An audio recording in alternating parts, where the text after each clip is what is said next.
Hello viewers, Assalamu alaikum. Hope you are doing great. I'm also fine. Today I'm going to talk about interesting story. Today's story is Beauty and the Beast. It will be a very interesting story for you. So if you read the story with me, I hope you can learn a lot of things. Exactly, if you want to boost your lexical resources, that means if you want to boost your vocabulary level in English, so there is no alternative of reading a story. That means I have boosted my vocabulary levels by reading a story. That's why I will help you to read the story. So let's begin. On morning, a man was speaking. একজন মানুষ কি করতেছিল? তুলতেছিল। যেমন আমরা ফুল তুলি, শাক তুলি, এরকম বা আমরা ফুল ছিঁড়ি, তুলতেছিল বা ছিঁড়তেছিল। রোজেস মানে কি গোলাপ, from a beautiful rose Bush. এখানে রোজ বুশ বলতে বলছে যে গোলাপের যে একটা ঝোপ ছিল বা বাগান ছিল, সেখান থেকে একজন মানুষ কি করতেছিল? গোলাপ তুলতেছিল। সাডেনলি এটা অ্যাডভার্ব, আমরা জানি। সাডেনলি হঠাৎ, হি হার্ড সে শুনলো, এটা past indefinite tense. He heard সে শুনলো। কি শুনলো? আ টেরিবল রোর মানে একটা ভয়ঙ্কর গর্জন সে শুনলো।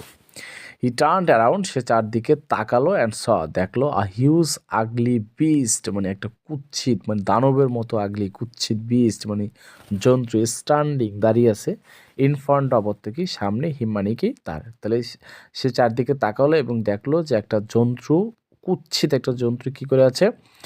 দাঁড়িয়ে আছে। কার সামনে? তার সামনে।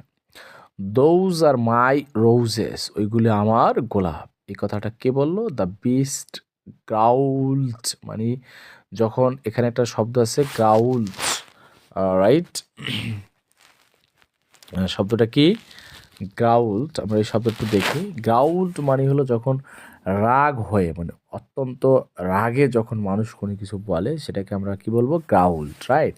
তো এটা পাস্ট ইনডিফিনিট টেন্স ব্যবহার করা হয়েছে। আমরা জানি দোজ আর মাই রোজেস, এখানে ইনভার্টেড কমা দেওয়া আছে। তাহলে এর একটা স্পিচ, এই স্পিচটাকার দ্য বিস্ট গ্রাউলড মানে গড়গড় রাগের সহিত বললো আর কি, গড়গড় করে বললো।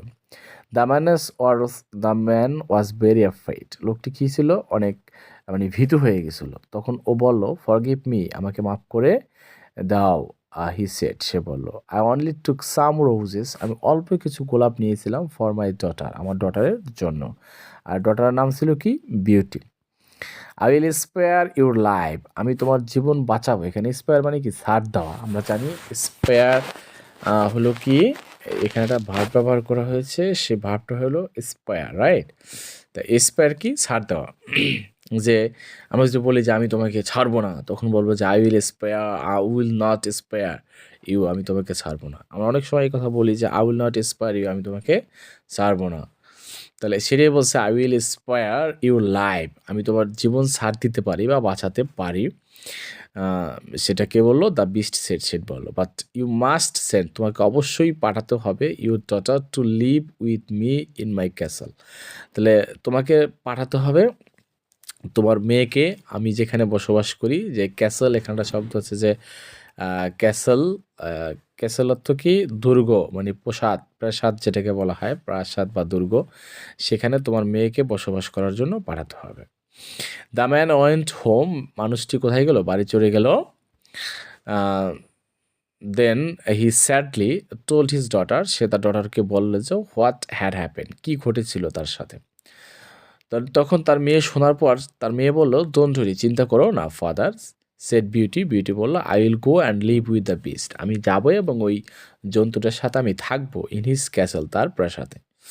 দেয়ার must be something good in him there বলছে কি? There must be something good in him মানে ভালো কিছু হবে তার জন্য, তার মধ্যে অবশ্যই ভালো কিছু পাবো বা ভালো কিছু থাকবে। Beauty arrived at the castle beauty কোথায় পৌঁছালো?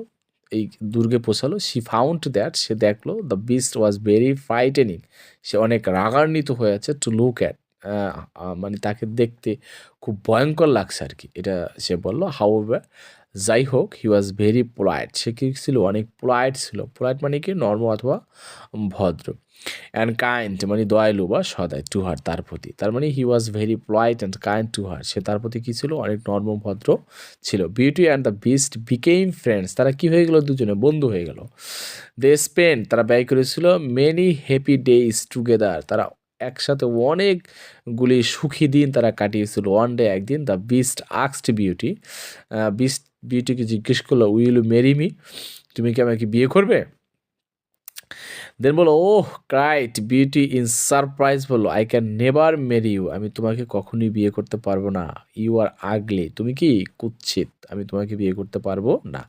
The beast become very sad, beast কি হলো মানে নিজেকে খুব বিকাম হয়েছিল ভেরি স্যাড, মানে সে খুব কষ্ট পেয়েছিল। He stopped talking to Beauty, সে কী করলো, থামিয়ে দিল, কার সাথে, বিউটির সাথে কথা বলা থামিয়ে দিল। And stayed away from her, তার থেকে আস্তে আস্তে কোথায় চলে গেল, দূরে চলে গেল। অ্যাজ ডেইজ পাস্ট, দিন এভাবে দিন চলতে থাকলো। হি বিকেম ভেরি সিক, সে কী করলো, অসুস্থ হয়ে গেল। বিস্ট ওয়েপ্ট, মানে ফুপে ফুপে কাঁদছিল বিউটি। ডু নট ডাই, মানে মরে যেও না, প্লিজ গেট ওয়েল, সুস্থ হয়ে ওঠো, আই লাভ ইউ, আমি তোমাকে ভালোবাসি। অ্যাজ সুন অ্যাজ, যখনই the beast heard those magical words, he suddenly turned into a handsome princess, সে কী হলো, যখন এই কথাগুলি সে শুনলো তখনই he turned into a handsome prince, সে একটা হ্যান্ডসাম মানে সুদর্শন রাজপুত্রতে পরিণত হয়ে গেল। Witch's curse turned me into a beast, বলছে যে একটা ডাইনি মানে একটা দুষ্ট ডাইনি যারা অভিশাপ দিয়েছিল, turn into me a beast, আমাকে একটা জন্তুতে পরিণত হওয়ার, বাই লাভিং মি, আমাকে ভালোবাসার দ্বারা, ইউ ব্রোক দ্য কার্স, তুমি কি করেছো, সেই অভিশাপটা ভেঙে দিয়েছো। হি টোল্ড বিউটি, সে বিউটিকে বলল। There was great joy all over the land, মানে পুরো দেশে, মানে পুরো যেই দেশটা, এখানে ল্যান্ড মানে দেশকে বোঝাচ্ছে, পুরো দেশে কী হলো, আনন্দের বন্যা বয়ে গেল, যে there was great joy all over the land.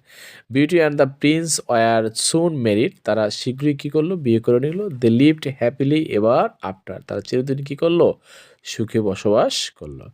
আসলে এই গল্পটি অনেক সুন্দর ছিল। সর্বশেষ বলবো যে ইন এ ওয়ার্ড, আমরা গল্পটি পড়লাম। এই গল্পটি কার্টুনও আছে, আপনারা, আমি দেখছি কার্টুনটা আগেও, যদি আপনাদের ভালো লাগে গল্পটি কার্টুনটি দেখে নেবেন। তা আশা করি যে গল্পটি পড়েন অবশ্যই কিছু না কিছু অবশ্যই শিখতে পারবেন। হ্যাঁ, তাই ঠিক আছে, ধন্যবাদ, সবাই ভালো থাকবেন, আল্লাহ হাফিজ।